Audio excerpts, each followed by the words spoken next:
자, 안녕하세요. 안녕하세요.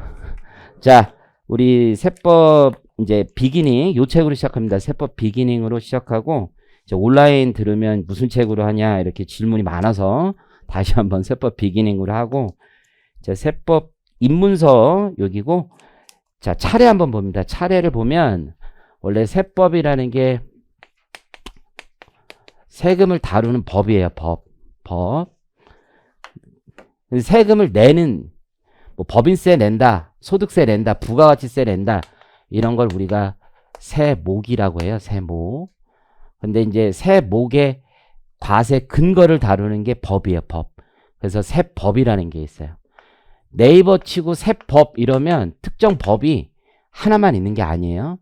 법인세법, 부가가치세법, 소득세법, 상속세 및 증여세법, 국세기본법 이런 각종의 개별 세법들이 무지막지하게 많아요.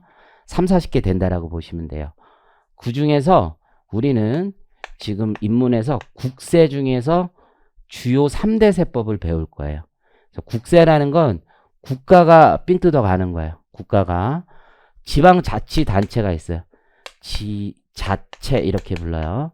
그래서 시청, 구청 이런 데가 삥 뜯어가는 거 있어요. 이건 걸 지방세라고 불러요. 지방세.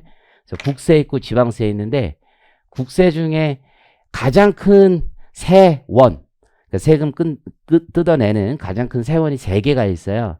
그게 부가가치세라는 게 있고 그 다음 소득세라는 거 있고 그 다음 법인세라는 거 있어요. 이게 3대 세목이에요.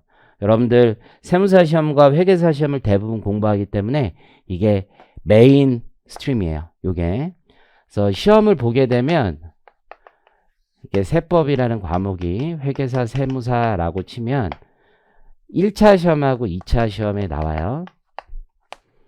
이제 공부하는 것과 관련해서 이제 좀 더 설명을 드리면 회계사 시험 같은 경우에는 1차 시험에 100점으로 나와요. 100점.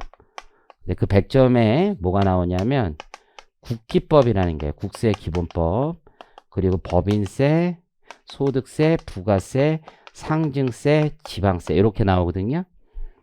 그런데 상증세 2문제 나오고 총 40문제 중에 국세기본법 5문제 나오고 지방세 1문제 나와요.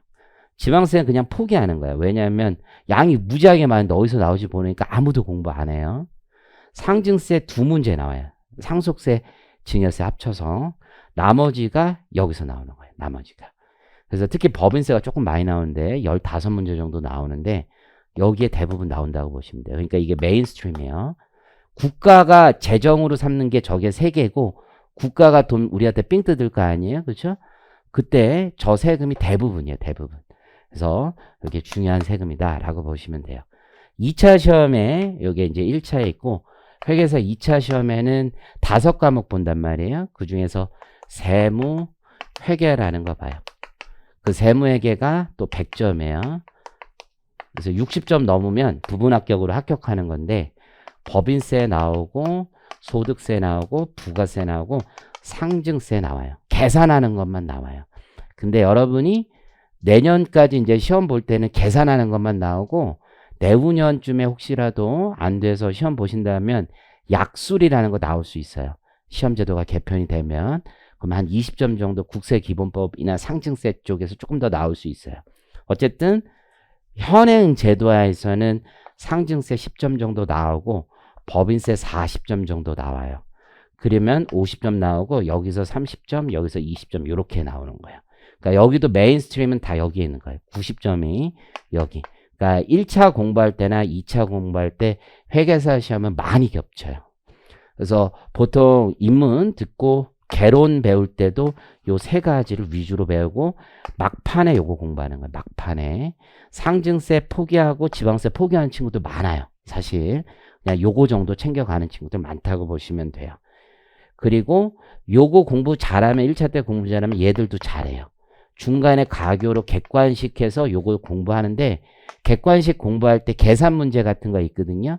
그거 다 풀 줄 알아야지 요거 잘 푸는 거예요. 회계사 시험 공부하는 친구들은 요거 거의 다 해요. 계산 문제도 다 풀어봐요. 그래야지 2차 시험에서 부문 합격하기 때문에 무조건 다 해요. 세무사 시험 공부하는 친구들은 어떻게 하냐면 1차 시험에 세법이 역시 100점이에요. 국세 기본법 나오고 법인세 나오고 소득세 나오고 부가세 나오는 것까지는 똑같아요. 상증세 안 나오고 지방세 안 나와요. 국세 징수법 나와요. 그 다음에 조세범 처벌법 나오고 그 다음에 국제조세 조정에 관한 법률 나와요. 참고로 국조 이런 거는 나중에 회계사 시험에 2년 후부터 들어올 예정이에요.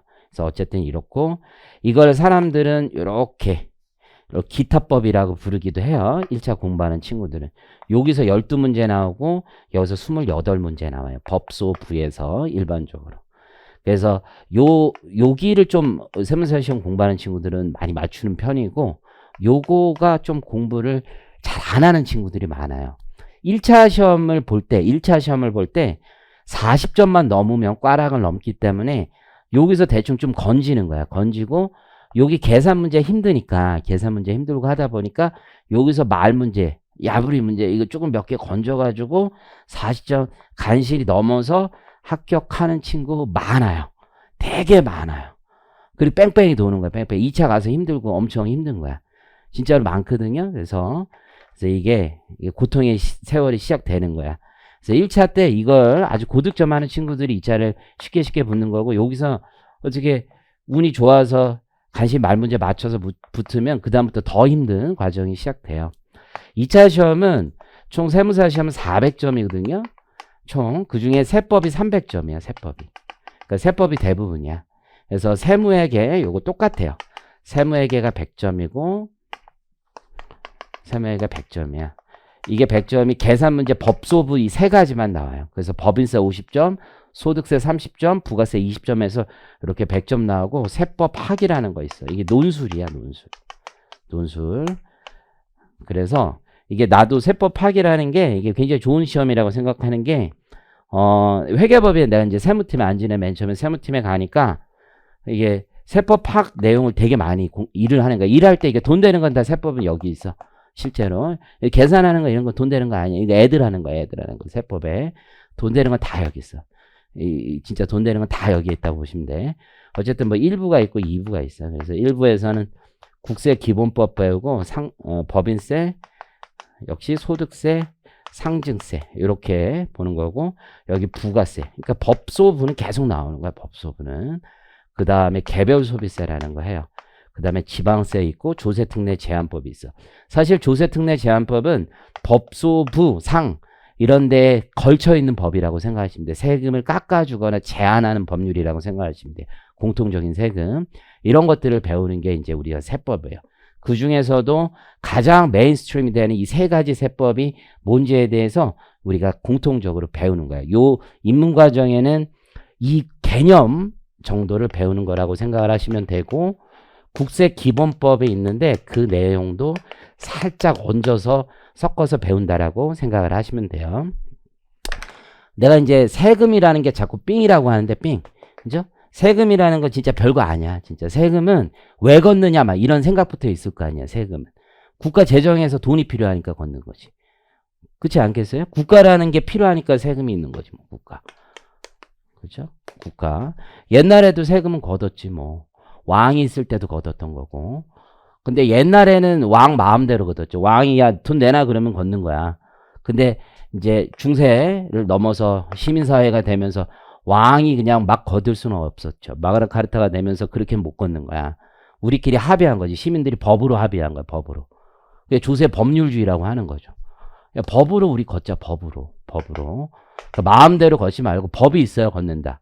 그 법을 누가 만들어요? 우리 국민의 대표인 국회에서 만드는 거야. 국회에서. 그래서 국회에서 법을 만들어서 야 이거 있으면 걷자라고 하는 거야. 그러면 법을 만들 때 아주 중요한 말을 하는 거야.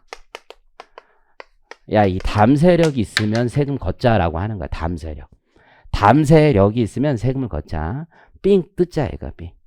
그럼 담세력이라는 말은 세금을 낼 능력이란 뜻이에요. 세금을 낼 능력은 어디서 나오느냐? 이게 이론적으로 크게 세 가지 정도가 있어요. 돈을 벌었어. 이게 가장 대표적인 거죠. 소득이 있으면 내는 거야. 소득. 또 하나 재산이 있으면 내는 거야. 재산. 그죠? 또 하나 소비하면 내는 거야, 소비. 이 세 개가 메인이야. 돈 벌었다, 소득세, 법인세 이런 거요.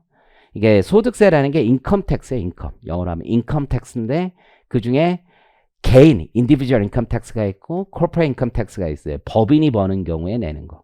그래서 우리나라는 소득세, 법인세 이렇게 나누는데 다른 나라 여타 다른 국가를 보면 그냥 인컴 텍스 안에 납세 의무자, 세금을 내는 게 개인도 있고 법인도 있고 이런 나라도 많아요. 어쨌든 소득에 대해서 세금을 내는 게 있고 그냥 재산이 있으면 세금을 내는 거야, 재산. 그러니까 재산세 뭐 들어봤죠? 종합부동산세 들어봤죠? 취득세라고 들어봤죠? 취득세 뭐예요? 그냥 집 샀어. 아이, congratulation. 집 사셨네. 돈 있네. 그냥 내라는 거예요. 그것처럼 좋은 게 없죠. 그냥 돈 있으면 내는 거야. 그게 별게 아니에요. 남들보다 형편 좋으니까 내라는 거예요. 이해하시겠죠? 마지막으로 소비야, 소비. 돈 있으니까 소비하는 거 아니에요? 심플한 거예요. 내가 커피 한 잔을 먹어요. 커피 한 잔 값이 5,000원이래. 근데 정부가 옆에서 싹 보고 있는 거야. 5,000원짜리 먹으니까 정부가 돈 있네. 그럼 10% 500원만 줘 우리. 이거예요. 이게 부가세야. 다른 거 아니야. 돈 있네. 그럼 나도 500원. 이거예요. 한 입만 뭐 이런 거지. 나도 한 입만 10% 줘. 이거 부가세. 소비하니까 내라는 거야. 소비하라니까. 이게 크게 메인스트림이야. 그런데 그거를 법으로 정해놓은 거야. 우리 세법. 요상하게. 아주 요상하게. 이해하시겠죠? 그래서 우리가 이제 세 가지 정도 배울 거고 크게 보면 그래요. 자, 1편 부가가치세 가보면 특성이 있어요. 부가가치세라는 게 이제 도대체 뭐냐라는 건데 이제 편안한 마음 보시면 되는데 부가세는 이 소비에 대한 세금에 이 세 가지의 담세력이 있다고. 세 가지. 소득, 재산, 소비. 그중 소비에 대한 세금이 부가가치세예요. 그럼 좀 어려운 말이 나와요. 부가가치세는 도대체 누가 내는 거냐? 누가? 이게 소득에 대한 세금 되게 쉬워. 소득은 번 사람이 내는 거야, 번 사람이. 소득에 대한 세금은 내가 100만 원을 벌었으면 그냥 내는 거야, 내가. 번 사람이 그 세금을 내는데 소비에 대한 세금은 되게 어려워, 이게. 소비에 대한 세금은. 왜냐하면 세금이라는 게 부담한다라는 말이 있고 납부한다라는 말이 있어요. 이게 일치하는 경우도 있고 일치하지 않는 경우도 있는 거야, 이게. 부담한다는 말과 납부한다는 말이 일치하는 경우도 있고 그렇지 않은 경우도 있는 거야. 부담한다라는 말은 경제학적인 용어예요. 납부한다라는 말은 법률적인 용어야. 법학적인 용어야, 이게. 이해하시겠어요? 그러면 우리가 우리나라는 이게 더더욱 잘 구별이 잘 안 돼, 사실은. 우리나라는 막 섞여 있어서 그래. 우리나라 부가가치세가. 우리 혹시 외국 여행 가본 적 있어요? 그럼 일본 가봤어요, 일본? 일본 같은 데 가면은 물건값 앞에 10,000엔이라고 써져 있어요. 그럼 계산할 때 10,000엔을 내면은 10,000엔이 아니지. 더 내야 되지. 일본의 소비세가 8%란 말이야. 그러면 800엔을 더 달라고 한단 말이야. 이 새끼 처음에 10,000원이라고 써놨는데 800엔 더 달라고 하면 우린 당황해 하지만 걔네한테는 그게 생활이란 말이야. 부가세 별도로 더 낸단 말이야. 이해하셨어요? 그냥 더 내는 거야. 소비세라는 감각이 있다고. 우리는 10,000원이라고 써져 있으면 10,000원만 내죠. 그러니까 이게 감각이 없는 거야. 내긴 내는데. 이해하셨어요? 그러면 자, 소비자가 일본식으로 생각하면 800엔을 더 냈어. 소비자가 부담을 했어요. 근데 이걸 누구한테 줬어? 국가한테 직접 준 게 아니에요. 누구한테? 지금 사업자한테 준 거야. 편의점 사장한테 주고 편의점 사장이 이걸 국가에 갖다 내는 거야, 이걸. 이해하시겠어요? 그러면 소비자가 내는 거긴 내는 건데, 부담하는 건데, 징수해서, 좀 어려운 말로 세법 용어로 거래 징수한다고 하는데, 거래 징수해서 국가에 내는 사람은 편의점 사장인 거죠. 이해하셨어요? 그러면 부담하는 자는 누구고? 소비자고, 납부하는 자는 나중에 배울 텐데 사업자라고 해요, 사업자. 이게 서로 다른 세금인가? 이해하시겠어요? 우리가 내는 소득세 계열은 부담하는 자하고 납부하는 자가 일치해. 내가 내는 거고 내가 국가에 갖다 내요. 그런데 소비세는 소비자가 경제적으로는 부담하지만 납부는 누가 합니까? 납부는 사업자가 하는 거예요. 그래서 이게 좀 다른 세금이고 조금은 우리가 겉으로 이해하기는 어려운 세금인 거예요. 그럼 왜 이렇게 하느냐? 왜? 자, 아까도 얘기했죠. 이거 당신 소비하니까 커피 마시니까 이거 돈 내놓으라고 얘기를 했어요. 내놓으라고 얘기했는데 이걸 소비할 때마다 소비자 보고 내놓으라고 하면 소비자가 말을 듣겠어요? 안 듣겠어요? 들을 리가 만무하지. 커피 한 잔 먹는데 그거 먹자마자 세무서 갖다 낸다고 생각해봐. 이게 미쳐버리죠. 못해. 그리고 그러면 내가 소비할 때마다 장부에 적어놓고 나 오늘 커피 5만원, 뭐 밥 5만원 뭐 이렇게 먹었어. 그럼 오늘 먹은 게 한 10만원이야. 그럼 만원은 모아. 그리고 이걸 오늘 세무서에 전에 갖다 내. 이런 일을 일반 개인들이 하겠냐 이거야. 할 리가 많아요. 우리 개인들은 말 더럽게 안 들어. 기본적으로 안 들어. 국가의 말을 듣는 족속이 아니야. 그죠? 말을 잘 들을 만한 애들을 국가는 잡는 거야. 그게 누구냐면 물건 파는 애들, 서비스 제공하는 애들, 걔들이 말 제일 잘 듣는단 말이야. 그 의무를 강제로 부여했어요. 사업자, 야, 네가 내, 네가. 물건 팔 때마다, 서비스 제공할 때마다 걷어, 무조건 걷어. 10,000원에 팔고 1,000원 따로 걷어와. 이해하시겠죠? 그리고 그거 모아서 일정 기간 모아서 국가에다 갖다 내. 안 내면 네가 책임지는 거야. 그걸 납부 의무를 부여했다고 하는 거야. 그게 소비세제를 운영하는 방식인 거예요. 이해하셨죠? 부담하는 자와 납부하는 자를 분리시켜 놓고 납부하는 자를 사업하는 놈들로 그냥 완전히 강제시켜 놓은 거야. 이해하시겠죠? 그러니까 사업을 하면은 무조건 내야 되는 거야, 부가세를. 재화나 용역을 공급하면 강제적으로 내는 아주 독특한 세금인 거예요. 이해하실 거라 믿고, 그게 두 번째 부가세 누가 내는 세금인가라는 거예요. 세 번째 이제 간접세라고 하는 것의 개념을 배웠어요. 그러면 국민들의 불만이 과연 적은 세금이냐? 이것도 역시 경제학적인 개념인데, 이게 세금이라는 건 이게 언젠가 이런 말을 배울 거예요. 효율적이냐? 라는 거예요. 효율적이라는 말을 써요. 효율적. 뭐 효과적 이 두 개가 대립되는 단어이긴 하죠. 공평해야 되고 세금이 효율적이고 공평한 게 핵심이야. 세금이라는 건 효율적이어야 돼. 효율적이라는 거는 세금을 내는 사람이 이게 뉴트럴하다고 하는데 의사결정에 영향이 없어야 돼. 이게 세금을 낸다고 해서 나의 의사결정에 영향이 없는 게 좋은 세금이야. 세금 생각하면서 사업하면 안 돼. 그게 좋은 세금이거든. 효율적인 세금. 쉽게 걷는 세금 이런 게 효율적인 세금이야. 공평한 세금은 많이 버는 사람 많이 내고 적게 버는 사람 적게 내는 세금이 공평한 세금인 거고. 이 두 개가 세금의 핵심이야, 핵심. 그럼 효율적으로 걷는다는 얘기는 쉽게 걷는다는 얘기야, 쉽게 걷는다는 얘기. 그러면 효율적이라는 얘기는 조세의 저항이 별로 없는 거야, 저항이. 저항이 없다는 얘기는 소득세 계열은 저항이 엄청 많아. 내가 뭐 1억을 벌었어, 누가. 근데 세금 나보고 내래. 짜증나죠. 국가가 씨발 뭐 해줬는데 나한테 해준 게 뭐야? 그쵸? 해준 게 뭔데? 뭐 이런 생각이 들어 기본적으로. 좋아. 뭐 국가가 나 그 길도 닦아주고 뭐도 했어. 그거 낼 수 있지. 근데 왜 나만 더 내라고 해? 이게 화가 난단 말이에요. 그러니까 이게 직접세라고 하는 소득세 계열은 조세 저항이 어마어마한 거예요. 사람이 내기 싫어해. 세금 좀 올리면 폭동이 일어나는 거야. 기본적으로 짜증이 나고. 그런데 이런 소비세는 훨씬 더 폭동이 일어나지 않아. 왜? 물건 살 때마다 조금씩 걷는 거거든. 십시일반. 그러니까 내가 뭘 해? 뭐 커피를 마셔. 근데 부가세를 내. 근데 내가 직접 세무서 갖다 내는 것도 아니고 물건값을 그냥 얹어서 받아. 그럼 부지불식간에 내고 있단 말이에요. 뭐 내야지 뭐 어떡해. 그리고 우리나라는 그걸 좀 더 잘 숨겨놨지. 부가세 포함이라고 딱 되어 있어. 대부분 거래가. 10,000원이라고 써져 있는데 그 안에 부가세가 있는지 없는지도 잘 몰라. 친구들이랑 밥을 먹는데 야 나는 저 부가세 때문에 오늘 밥을 먹기 싫다. 뭐 이렇게 하면 개또라이. 누가 그래? 그냥 먹는 거지. 술을 먹는데 나는 부가세랑 주세까지 내서 이거는 도저히 못 먹겠다. 이게 어딨어? 그냥 먹는 거지. 그냥 내는 거고 그냥 부담하는 거죠.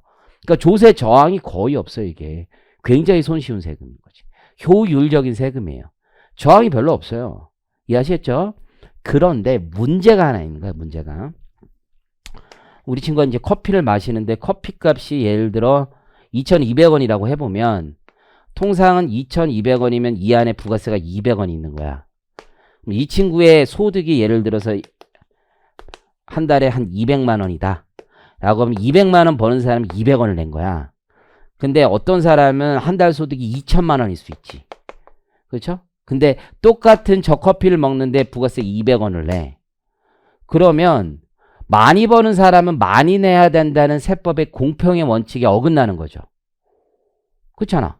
많이 벌면 많이 내기로 했는데 똑같은 물건을 소비한다는 이유로 어떤 사람은 소득 대비 더 적은 비율의 세금을 부담하고 있잖아요. 공평하지 않은 세금이라고. 그렇지 않겠어요? 그렇게 공평한 세금은 아닌 거야. 이걸 좀 어려운 말로 소득 대비 역진적이다 이렇게 표현을 해요. 소득 대비 굉장히 역진적인 세금인 거야. 이해하시겠어요? 유럽에 가본 적 있어요? 유럽에? 유럽에 가본 적 있나요? 어느 나라 갔는지 물어봐도 돼요? 유럽에? 아무거나 한두 개. 스위스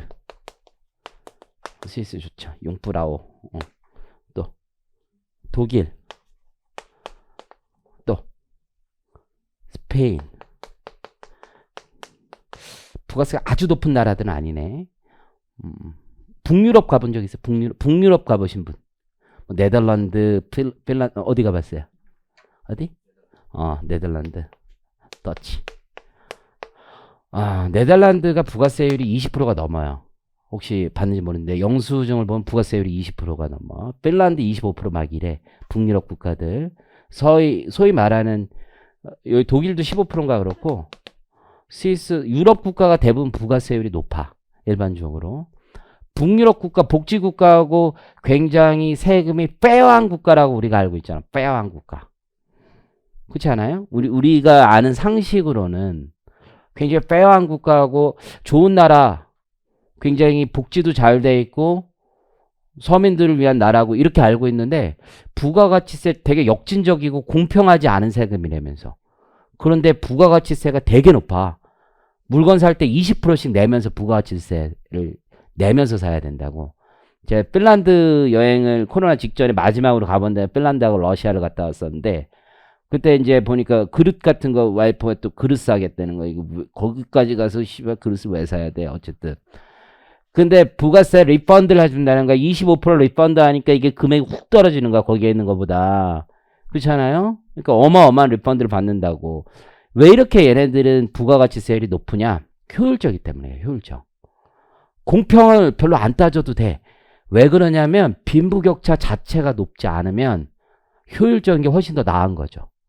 빈부격차가 겁나 많은 나라는 부가세가 되게 안 좋은 세금인 거야. 근데 빈부격차가 별로 없는 나라는 부가세처럼 효율적이고 좋은 세금이 없는 거예요. 일반적으로. 그래서 유럽의 빈부격차가 높지 않은 국가들은 부가가치세를 많이 운용하는 거고 미국은 부가가치세 없어요. 여러분들. 세일즈 텍스는 지방세야. 지방세. 연방세로는 아예 존재하지도 않고 우리가 아는 부가가치세가 좀 다른 구조야.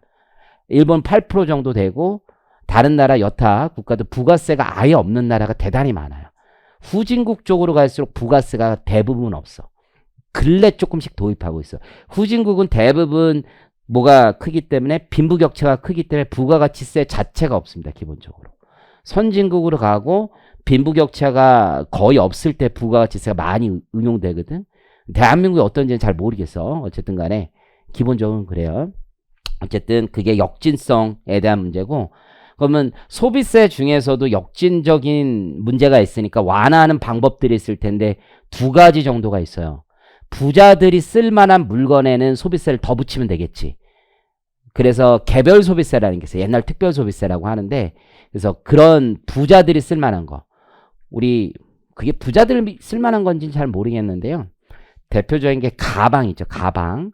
고급 가방, 고급 시계 이런 것들은 개별 소비세라고 해서 20% 정도 더 붙여요. 그러면 물건값에 소비세가 거의 30% 이상 붙어 있는 거야. 실제 굉장히 많은 세금이 붙어 있는 거고 혹은 서민들이 쓸만한 거. 누구나 생계를 위해서 반드시 먹어야 될 거 아니야. 그래서 대표적인 거 미가공 식료품이라고 하는데 쌀 뭐 이런 거 아예 부가세를 안 붙이고 있어요. 그래서 면세하는 경우도 있고 아예 소비세를 더 붙이는 경우도 있어요. 이런 것들이 부가가치세의 역진성을 그나마 완화하는 방법이라고 보시면 돼요. 그 내용이 그 네 번째 완화하는 방법, 개별 소비세 그리고 면세 제도에 대해서 이제 말씀을 드린 거예요. 오케이? 그러면 일단 부가가치세는 소비자가 부담하되 사업자가 거두어서 낸다. 여기까지는 이해를 했어요. 그러면 부가가치세 이제 제도에 대해서 구체적으로 배워야 되는데, 여러분들 소득세가 역사적으로 나온 게 200년 조금 넘어요. 소득세가.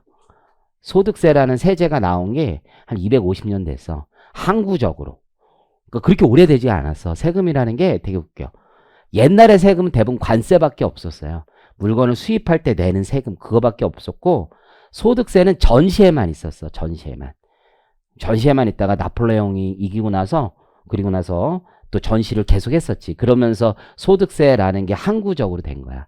항구적이라는 게 계속적으로 돈을 벌면은 야, 세금 내자 이런 방식이 들어오게 된 거야. 전 세계적으로. 우리나라도 이제 소득세라는 게 들어온 거는 대한민국 정부가 이제 6.25 해방 이후 설립되고 나서 그때부터 이제 들어온 거지. 사실 그 전에 항구적이지도 않았어.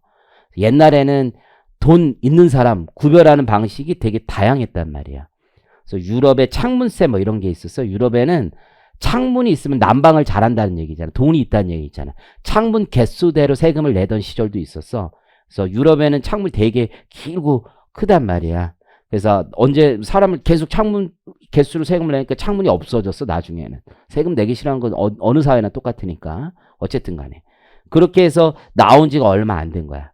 소비세는 더더욱 짧아. 소비세는 유럽은 1960년대 후반에 생겼어. 그게 유럽에서 처음 생긴 거야. 부가가치세라는 거. 그리고 대한민국은 아시아에서 최초로 부가가치세를 도입한 나라야.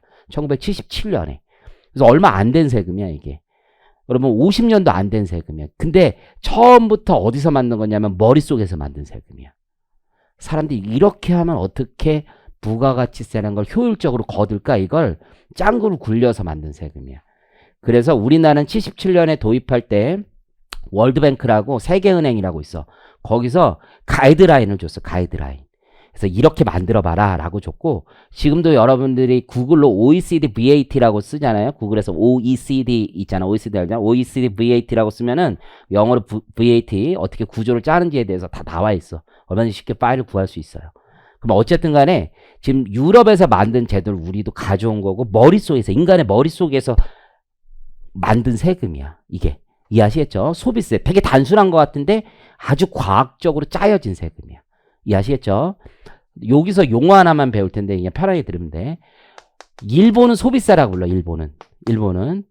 그리고 우리나라는 유럽이나 우리나라는 VAT라고 불러. 그런데 다른 나라는 GST라고도 불러. GST는 Goods Service Tax야. Goods라는 게 상품이고 서비스라는 게 용역인 거지. Tax는 세금인 거고, 상품과 용역에 대한 세금인 거죠. 그래서 원래 더 좋은 말은, 원래 헷갈리지 않은 말은 이 말이 더 좋은 말이야. 이 말이 더 좋은 말이야. VAT, 부가가치세, 이러니까 뭔가 이해가 잘 안 되는 말이야. 이해가. 부가가치세라는 말 자체가 유럽에서 만든 말이고, 소비세라는 말이 훨씬 더 잘 맞는 말이에요. 근데 왜 부가가치세라고 만들었냐면, 이걸 과학적으로 만들다 보니까, 인간의 짱구 머릿속에서 만들다 보니까 이렇게 나올 수밖에 없었어. 좀 이따 보면 알겠지만 한마디로 구라친 거야. 구라친 거. 거짓말한 거야 이게. 실제는 그냥 소비세야. 소비세. 그럼 어떻게 만들었는지를 한번 보면은, 이 과학적이기 때문에 이제 쫓아오려면 머리를 같이 써야 돼. 같이 집중하면서. 자, 가볼게요. A가 있어. B가 있어. 그리고 엔드 유저, 소비자가 있는 거야. 소비자. 이거를 한꺼번에 생각하는 거야. 사람들이. 한꺼번에. 물건을 팔아. 2,000원에. 부가세가 일단 없는 세계를 먼저 생각해봐요. 과학적으로 만든 거야. 그러면 소비자한테 2,000원만 걷어오면 되는 거야. 국가에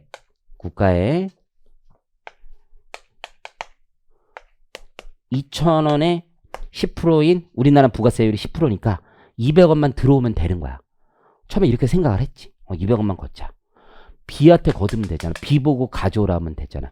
B가 사업자니까. 이해하시겠어요? 얘가 편의점 사장이라고 하면 얘한테 걷어오면 되는 거야. 그렇죠? 얘가 사업자라고 하면 그냥 야 네가 내 그러면 그냥 심플한 거야. 별거 없어. 근데 걱정이 되기 시작해. 왜 걱정이 되기 시작하냐면 사람들은 탈세를 할 거거든. 걱정이 되는 거야. 아 씨발 이거 비가 이거 안 내면 어떻게 하지? 응? 소비자랑 짬짬이해서 이거 속이면 어떻게 하지? 그렇잖아. 요즘처럼 신용카드가 잘 돼 있던 세상이 아니잖아. 옛날에 이거 몰래 이거 안 내면 어떻게 하지? 이런 생각을 하게 된 거야. 이거 그래서 모르겠어. 대기업들 판매하는 놈이고 누군가에 꼭 소비자한테 물건 팔 때뿐만 아니라 세상 모든 거래에 부가세를 붙이자 이렇게 한 거야. 그걸 다단계 소비세라고 불러. 모든 거래 단계마다 일단 다 붙여. 몰라 이씨야 그냥 다 붙여 다. 그래서 도매가 소매한테 넘길 때도 다 붙여. 1,000원에 넘겼어요. 국가로 역시 부가세 가져와. 100원 가져와. 국가로. 이렇게 한 거야 이렇게. 여기까지 이해하시겠죠? 그러면 약간 문제가 생겨. 부가가치세율은 분명히 10%인데 국가에 얼마가 들어와야 돼요? 소비는 2,000원짜리가 소비가 되는 거잖아. 궁극적인 소비는. 그럼 부가세는 200원만 들어와야 되는데 300원이 들어오네. 300원이. 중복과세가 되는 거잖아. 이중과세가 되고 너무 많이 들어오잖아. 뭔가 이상하다 이거지. 뭔가. 일단 다 붙인다고 했는데 이걸 이렇게 해결하자. 이렇게. 너는 사업자인데 너도 사업자인데 네가 사업자이기 때문에 소비자가 아니잖아. 소비자 아닌 사업자가 물건을 살 때 부가가치세를 부담했으면 그거는 빼줄게. 다시 한번. 사업자가 소비자가 아니잖아요. 사업자는 소비자가 아니기 때문에 부가가치세를 납부는 할지언정 부담하지는 않는단 말이야. 그러니까 좋아.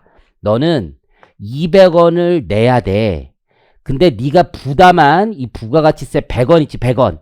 100원은 빼줄게. 그래서 네트로 100원 내.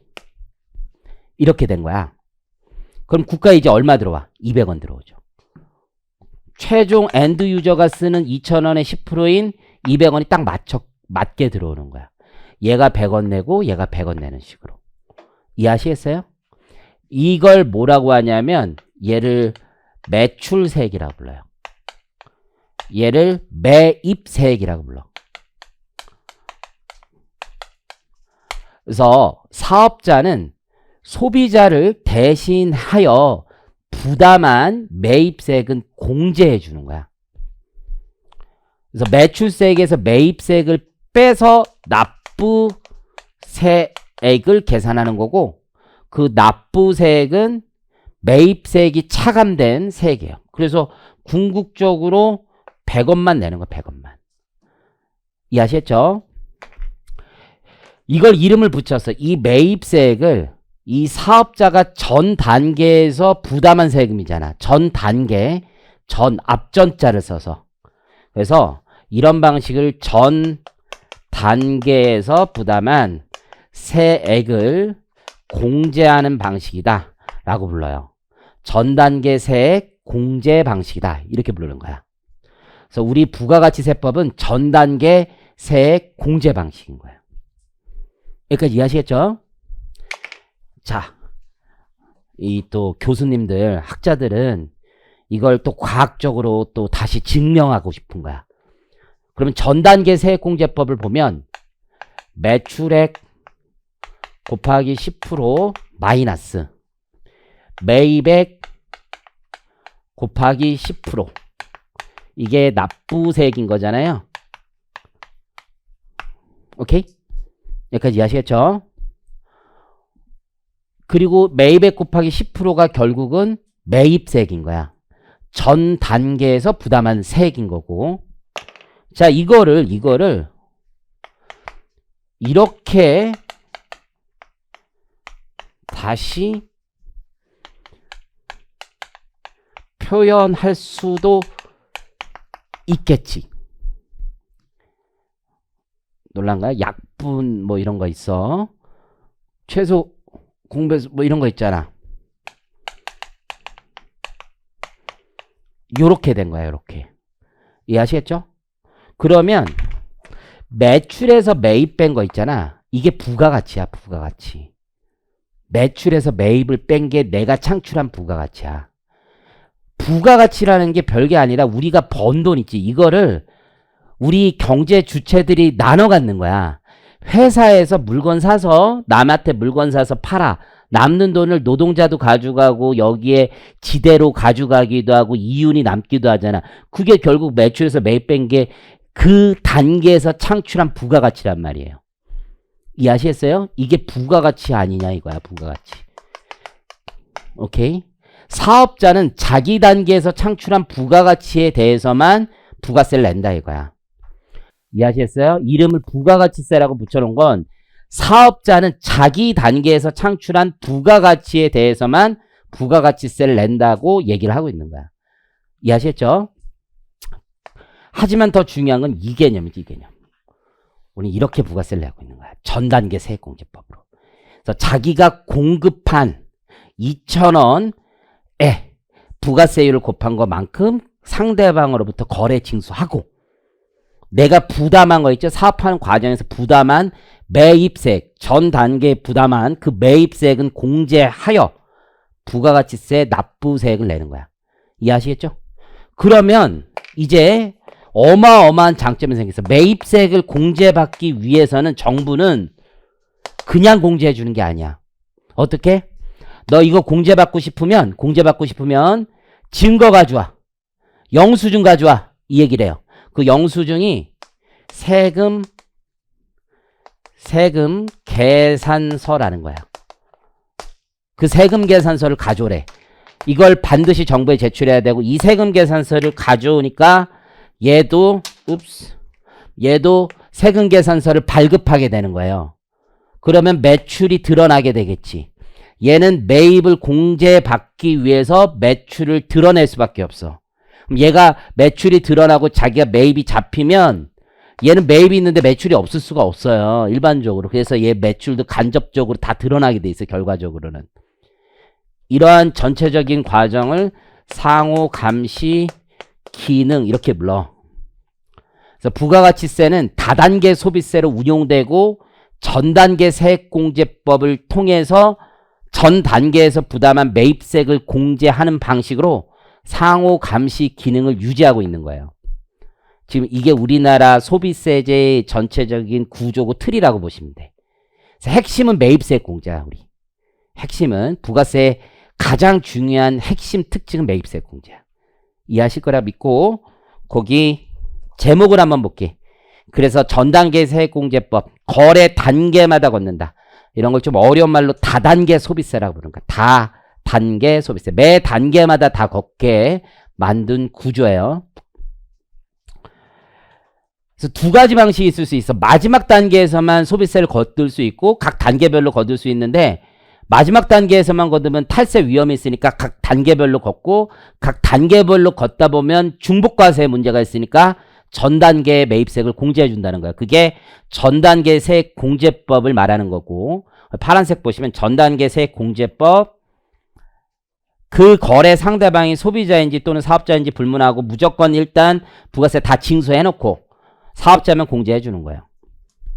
왜 전 단계 세액공제법을 선택한 거예요? 이게 상호 감시 기능을 유지할 수 있는 가장 좋은 제도인 거야.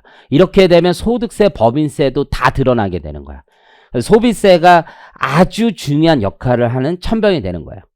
그래서 그 내용을 자세하게 설명드렸고 파란색 보면 세원 포착이라는 말 있죠. 세원이라는 게 세원 발굴 이런 말을 쓰거든. 그래서 소득세, 법인세도 다 드러나게 된다는 얘기예요. 넘어가셔도 좋고 이제 12페이지에 보면 부가세 납세 의무자라는 말이 나와요. 부가세 납세 의무자는 사업자라고 말씀드렸죠. 여기 구체적인 내용은 좀 쉬었다 하겠습니다.